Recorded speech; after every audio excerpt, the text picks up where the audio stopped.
When we picture an EMT, we think of the flashing lights, the sirens, the high stakes, split-second decisions that save lives. And yeah, that's definitely part of the job, but it's really just the tip of the iceberg. What we don't see are the hidden battles they're fighting on every single call. So today, let's pull back the curtain and look at what those battles really are. Take a look at this number, 84%. Just let that sink in for a second. 84% of first responders have been through a traumatic event while on the job. That is a staggering reality. The overwhelming majority of the people who rush to help us have witnessed things that most of us, thankfully, can't even imagine. And that kind of constant exposure, well, it takes a serious toll. Okay, now here's another one for you, 34%. And this is the direct result of that toll. Over a third of them have been formally diagnosed with conditions like depression or post-traumatic stress disorder. That rate is so much higher than in the general population. It just goes to show you, to save a life, an EMT has to fight on a whole bunch of different fronts all at once. So to really get it, let's break this down. We're going to look at the 3 core battlegrounds that every single EMT has to navigate: the scene, the pathogen, and, of course, their own mind.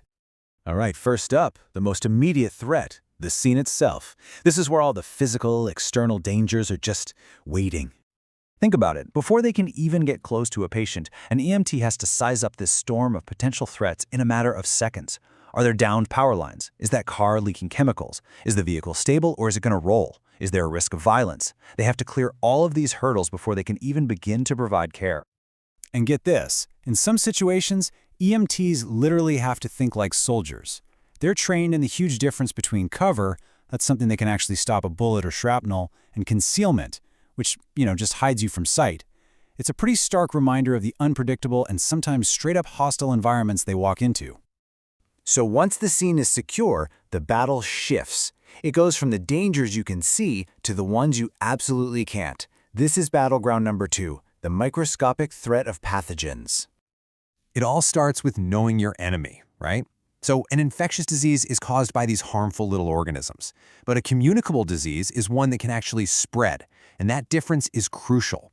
An EMT has to know, is this just affecting the patient, or is it a potential threat to me, my partner, and everyone else we come into contact with? And these things can get you in all sorts of ways. Through direct touch, from a contaminated surface, through the very air we breathe, or even carried by animals or insects. An EMT has to be ready for any and all of these possibilities on every single call. So how in the world do they defend themselves? Well, it comes down to a core principle called standard precautions. The rule is simple, but it is profound. You treat every single person as if they are potentially infectious. It's got nothing to do with judgment, it's all about survival. It's about making sure they can stay healthy enough to help the next person who needs them. And this, right here, perfectly shows you the level of detail we're talking about. I mean, just taking off a pair of gloves is this precise 4-step procedure. It's all designed to make sure that whatever was on the outside of those gloves never, ever makes contact with your skin. It's this little dance that prevents a potentially life-altering mistake. And that brings us to the third battleground. And honestly, this is often the hardest one of all. It's the internal fight, the one that happens inside an EMT's own mind. Not all stress is bad. There's something called eustress, which is actually positive. It's that rush that sharpens your focus and gives you a burst of energy when you're rising to a challenge. But then there's distress. That's the negative, draining kind that just fuels anxiety and wrecks your focus. It's the difference between the adrenaline high of a successful rescue and the crushing weight of a tragedy. And if that distress isn't managed, it can escalate fast. It might start as an acute reaction right there on the call. Then, hours later, it can hit you as a delayed reaction. Over time, all those events pile up into cumulative stress. It's like a debt that just gets harder and harder to pay off. And for some, it can lead straight to post-traumatic stress disorder.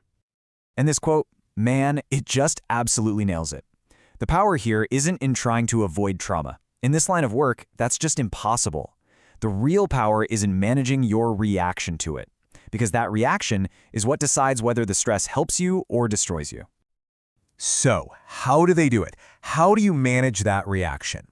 Well, it's not about trying to avoid the fight. It's about building resilience from the absolute ground up. See, resilience is built on these interconnected pillars of wellness. It's stuff we all know is important, but for a first responder, these things are non-negotiable survival tools. We're talking proper nutrition, enough sleep, consistent exercise, strong social connections, and mindfulness.